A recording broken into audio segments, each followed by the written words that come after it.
Okay, great. Well, hi, everybody, and welcome to our breakout session for today. Today's title is The Barriers to Utopia, Why Feedback Comes First. My name is Robert Proulx, and on behalf of SiteTech Global, I'm so excited to have you join us. In today's 30-minute breakout session hosted by Fable Tech Labs, you'll hear from Alwar Pillai, CEO at Fable, and Samuel Proulx, Community Lead at Fable. Before we begin, just a couple housekeeping items. This session is being recorded and will be available post-event on demand on our YouTube channel and will also be added to our agenda. If you have a question or comment, please use the Q&A box that you'll find in your Zoom browser. And with that, please welcome Alwar. Thank you, Robert. Sam and I are really excited to be here today to talk to you about why feedback comes first. Before we get into the topic, we'd like to give you a little more learn more about us. So Sam, why don't you kick it off? I'd love to.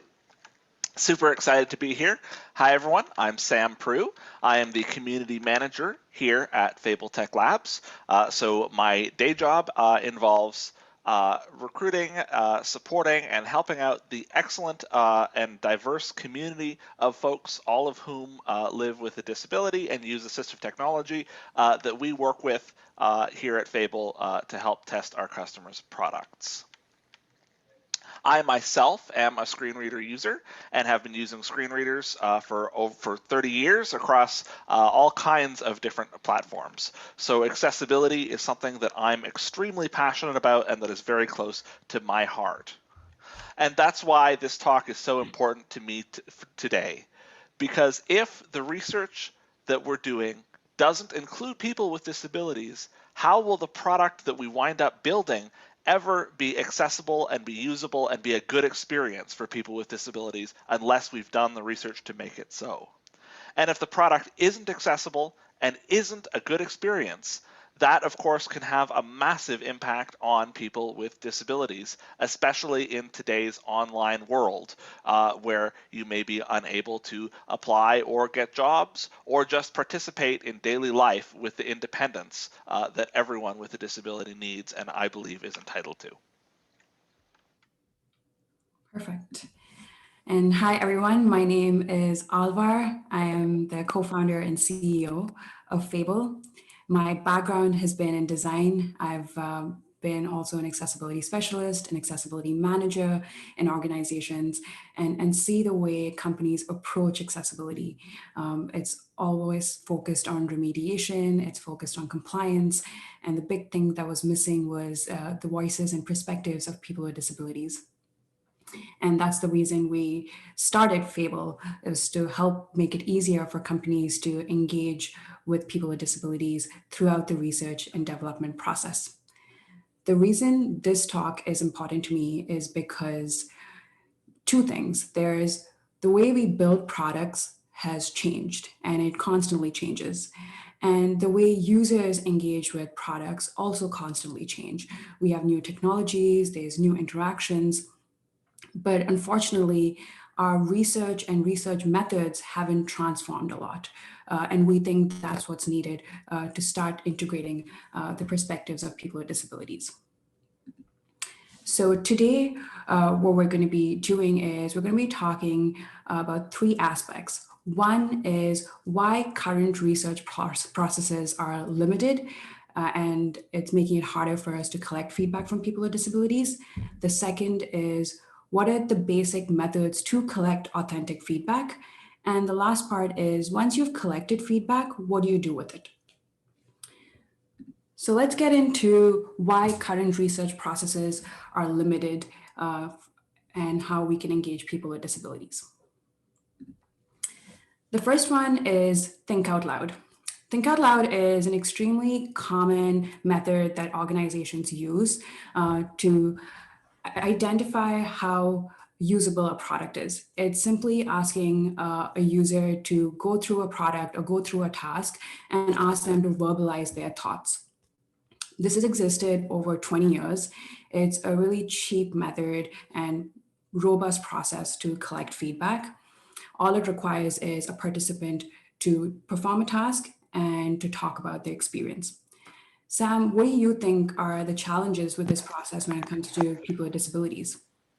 Well, as a screen reader myself, I'm sure there are probably one or more screen reader users in the audience who immediately thought, hey, this might not work well for me, because if I have to talk and explain my feedback at the same time as I'm performing the task, I have to listen to two voices at once. I have to say something intelligible, and I have to be listening to my screen reader.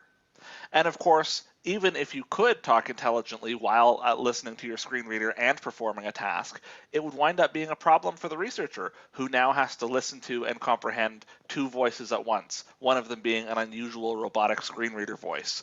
And so it can even be difficult for them to understand the feedback from Think Out Loud without some care. As well, it can be a problem for users of Dragon Naturally Speaking or other voice recognition software. The primary way that they perform tasks on their computer is by talking to the computer. So obviously, if they're talking to the computer, they cannot be thinking out loud and talking to the researcher at the same time as they're performing the task and as they're interacting with the computer, because the computer is likely to interpret some of those voice commands as instructions or feedback or things to be dictated, when that wasn't what was meant at all. Definitely. The second is not a process or a method, it's more a structure and format, which is usability labs. So organizations often have a usability lab in their premise. It's usually two rooms, one room where a researcher and the participant is engaging, and then you have an observer room where many people from the design team or digital team can observe the interaction. The purpose is to evaluate the usability of a product. This is a method that is convenient for research teams because all they have to do is invite a participant into their location. But there are a lot of challenges when it comes to people with disabilities being able to go to a usability lab. Sam, what are your thoughts here? Yeah, unfortunately, while it's convenient for the researcher, it is not necessarily very convenient for the participant. And that can be for a number of reasons. First of all, when you're at one of these usability labs, you may wind up using unfamiliar technology. It's very unlikely that the usability lab has exactly the same version of your screen reader or other assistive technology installed that you do. It's unlikely that they are running sort of the exact same operating system. And lastly, and most importantly, assistive technology is something that everyone configures and customizes to fit their own needs. And it's certain that the version installed in the usability lab is not going to be configured the way the participant likes it and the way the participant is used to using it. Secondly, of course, you're in an unfamiliar environment. And so the environment may be distracting, may not be comfortable, and there may even sometimes be accessibility issues, either in accessing the environment or in the environment itself. And when we talk about accessibility, that just naturally leads into travel. Travel can be extremely challenging for people with disabilities, especially who don't drive. Public transit is not always as accessible as we would like it to be. Paratransit is not always as fast as we would like it to be. And so what ends up happening is that often the travel to and from the location can take up way more time than the actual study does. And lastly, it limits the ability for more users to participate, because now you're only doing research with users who are local to you.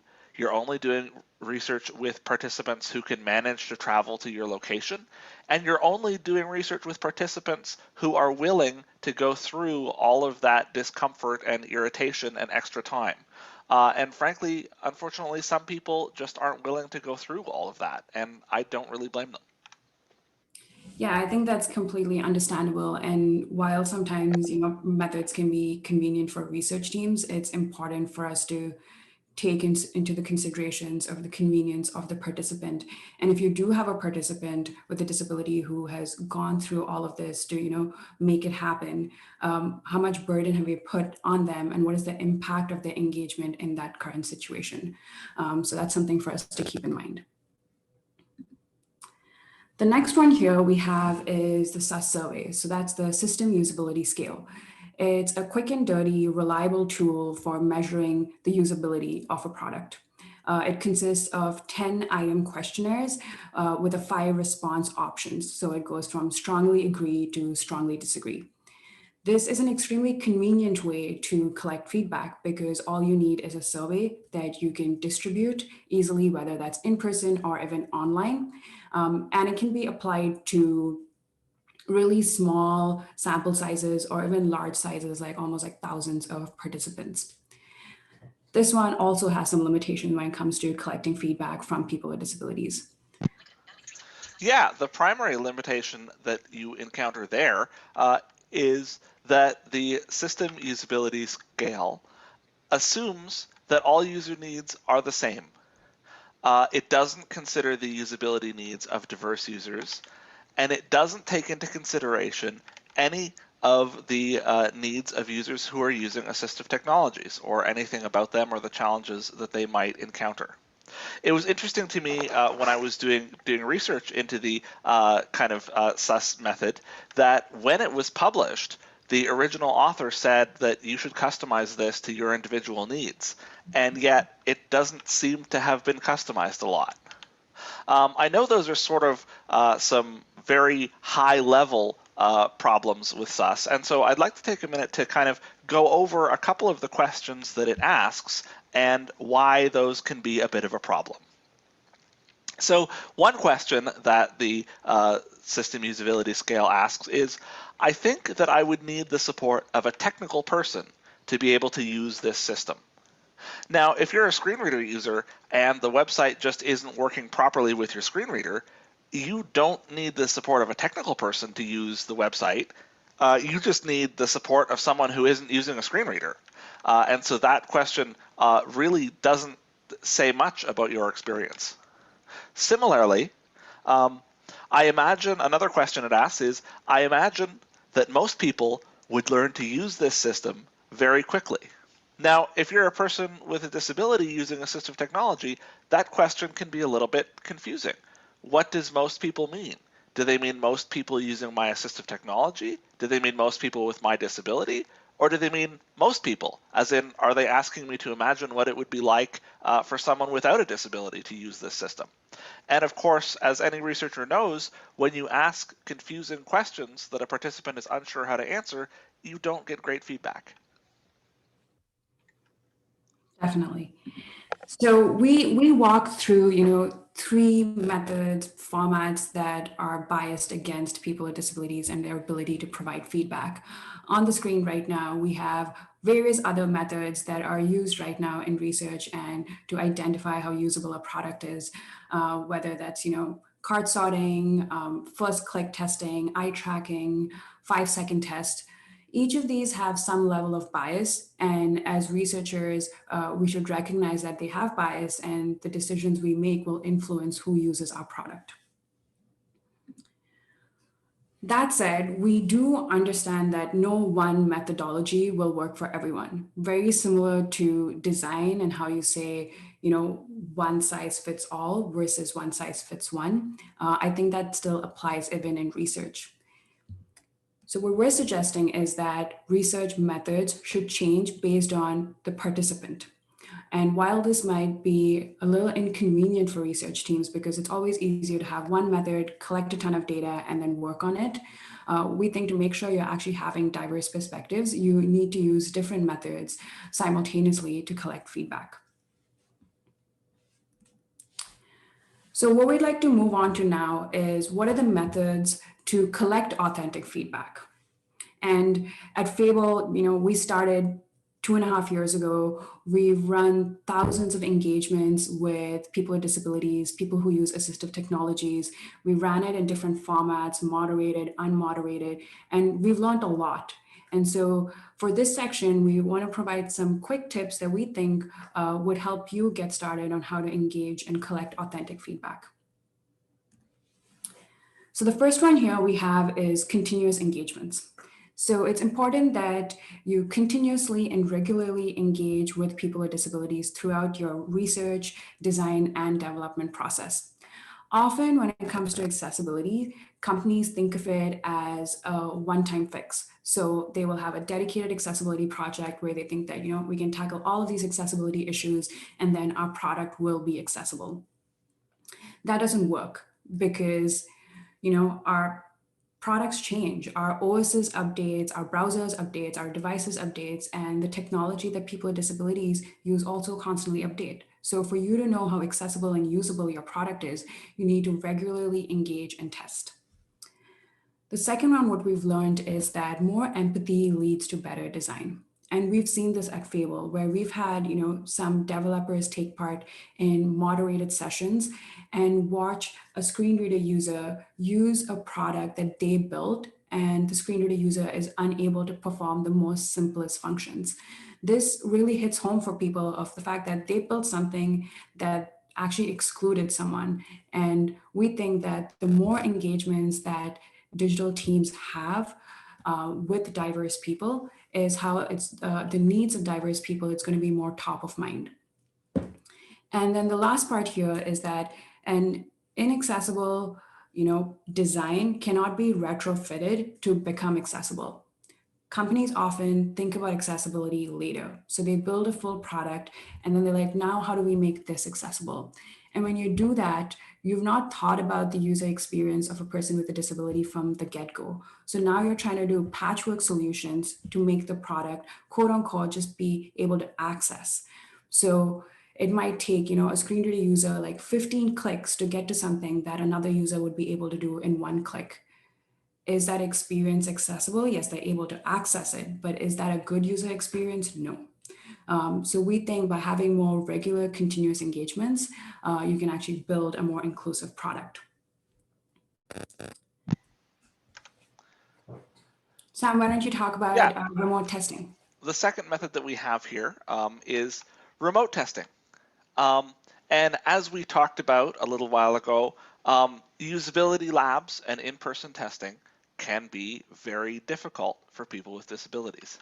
And we've found at Fable that remote testing is an excellent solution to this problem and is an incredibly great way to gather feedback from people with disabilities. And there's a few reasons for that. First of all, it allows you a much wider reach of participants.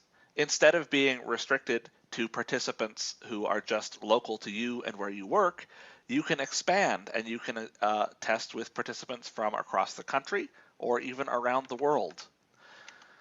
It also makes scheduling a lot easier because now there is no longer the burden on the participant that they need to book their travel 3 days in advance and they need to sort out how they're going to get there and how it's going to be accessible to them. Instead, they're joining online from their computer in an environment that's already comfortable for them. And that also makes it fast and convenient because now you are no longer kind of having a usability lab and you no longer have to think about how to design that in-person space and how to provide the technology and how to configure it and all of those things. Instead, you're working with a participant using their technology that they've configured. And all of that means that you're testing much closer to the real world. And that's super important to help you understand how people with disabilities will actually use the product and what their experience will actually be like. Because now the feedback you're getting is from someone who is in an environment that is comfortable for them, who is using equipment that is familiar to them, and running accessibility technology that is configured and installed exactly the way they like it and exactly how they really would use it in the real world.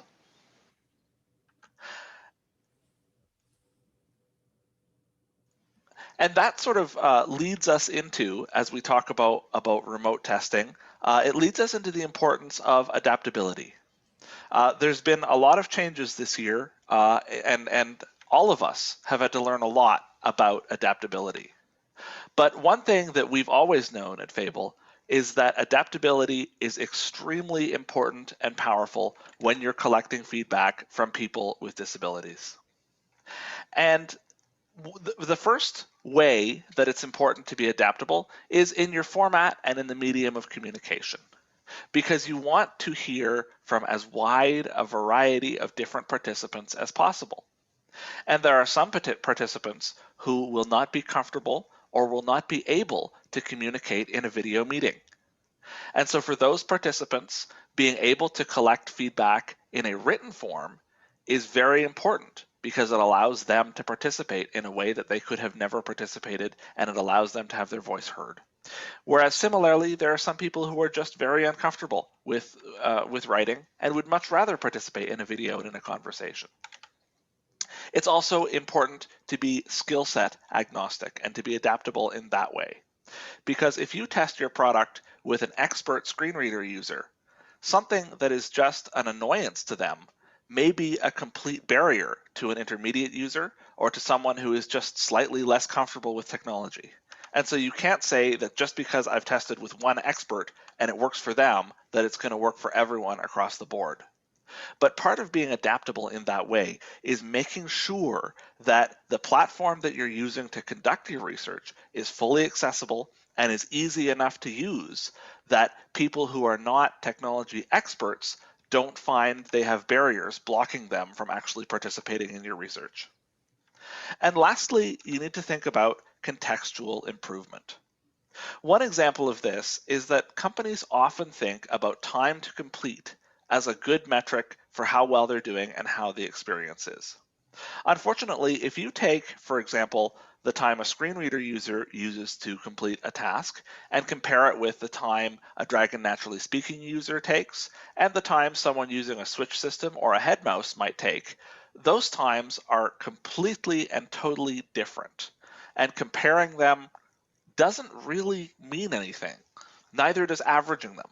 And so it's important to be contextual. One way that we find can be helpful is to test and retest with the same person. So if the first time it took them 45 minutes and the second time it takes them 20 minutes, you know that you've made some real improvement in how quickly they can complete the experience.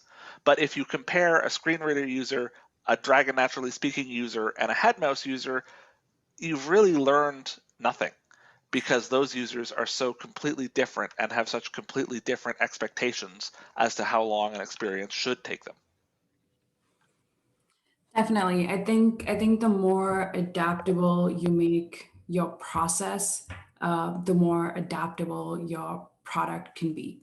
And these are some good considerations to keep in mind.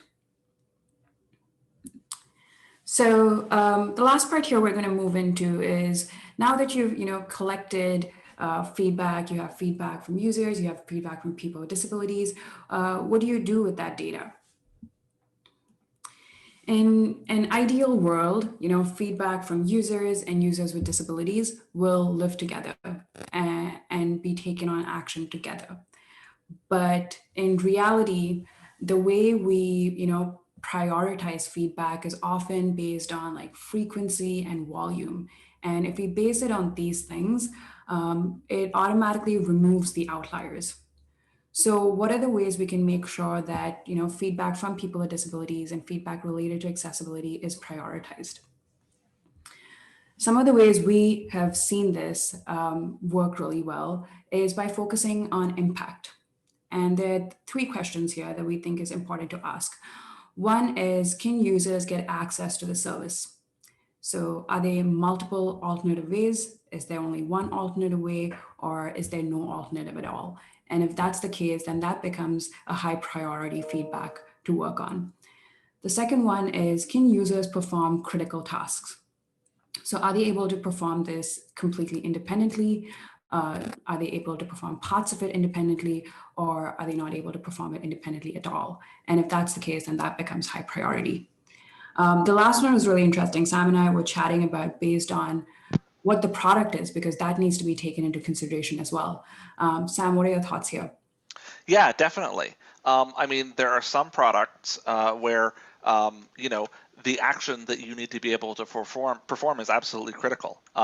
If you can't dial 911 when you need to, even if you maybe only ever need to call once in your whole life, that can be very critical.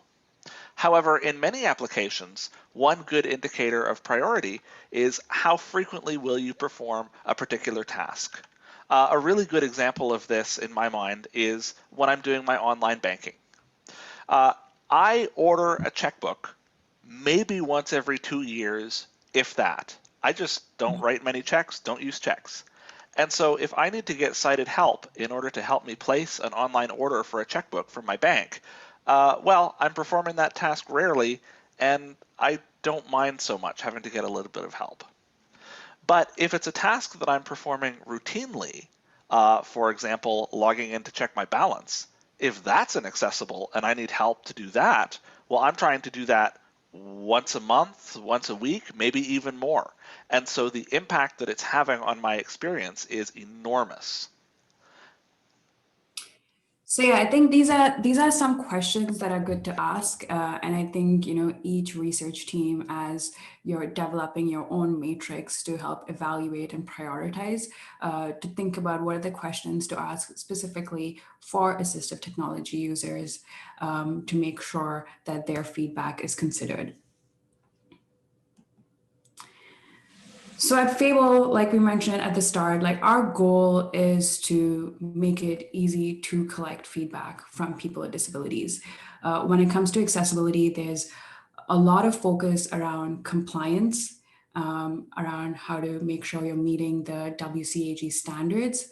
But there's not a lot of focus on how do you measure the usability for people with disabilities. And our customers have asked this, everyone's thinking about this. And so we decided to give it a shot. What is a way we can develop that it helps capture the usability of assistive technology users? So we're excited to introduce the Accessible Usability Scale, which we in short call AUS. It's a quick and reliable tool for measuring usability for assistive technology users. The goal of this is to make it easier for organizations to broaden their research and include people with disabilities, but specifically assistive technology users. This is similar to the system usability scale, but it's different. Sam, do you want to walk us through some of the differences? Sure.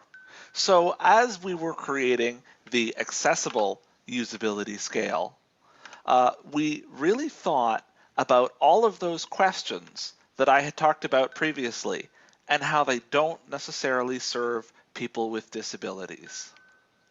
And so we went through each of those questions and modified them to be easier and clearer for people with disabilities to answer and to take their feedback and experience into account.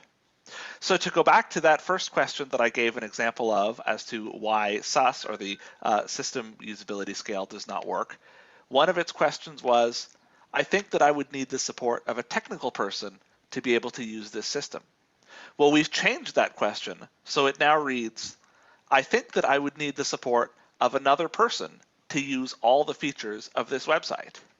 And that's much closer to the kind of experiences that people using assistive technology will have, and much easier for them to answer. Similarly, the question, I would imagine that most people would learn to use this system very quickly, has been changed to, I would imagine that most people with my assistive technology would learn to use this website quickly. And that really helps people give feedback, because now they understand exactly what you're asking them to imagine. And it's something that it's easy for them to imagine, and it's something that it's easy to give that 1 to 5 experiential rating about. And so we've listed several other questions on the screen here, and that will be in the slides that I believe we'll be sharing. I won't go over all of them for the purposes of time, but we've modified every single one of the questions in the SUS to be more accessible and to take people with disabilities into account so that their feedback can be better represented in this rating system. So today at SciTech Global, we are really excited to say that we have made this freely available to everyone. You can go to www.makeitfable.com/AUS and you'll be able to access a survey. You can fill out the form and you will get an Oz score and a report. The reason we decided to do this is because we need to start improving research. We need to iterate on research. And this is Fable's attempt at it. And we're really excited not only for you to use the survey, but also to collect your feedback. Just like design and development is iterative, we think research should also be. So please go check it out, try it out. The next time you are engaging with a participant who's using assistive technology, you can share this with them, or you as a researcher can fill out the form on their behalf. The whole experience is accessible. And we'd love to hear your thoughts related to the questions or even related to the whole process. So don't hesitate to reach out to us and let us know your thoughts. There's definitely a lot of work that needs to be done here when it comes to research and making it inclusive. We think this is a first step in the right direction. And with that, we have come to the end of our presentation. We didn't allocate time for questions, but we definitely do want to hear from you. And we want to have a conversation, an open conversation about how to make this more simpler, easier, and part of our entire process. So don't hesitate to reach out to us at info@makeitfable.com, and we would love to chat with you about it. Sam, I'll hand it over to you to do the closing before we hand it over to Robert. Absolutely. I'm so incredibly excited to be able to begin having this conversation with everyone, and that Fable has taken a step in the very important direction of including the voices of people with disabilities in user research. And you know, this is a journey. As Alwar said, there's lots of iteration to be done, and there's lots of steps to be taken. But this is an important one. And so I'm really looking forward to being part of this conversation and to continuing with everyone forward on this ongoing journey. With that said, I hope that this presentation has been of interest to some of you and contains some tips that will help you on your research journeys as you go forward, making more accessible and more inclusive products. With that said, I will turn it back over to Robert.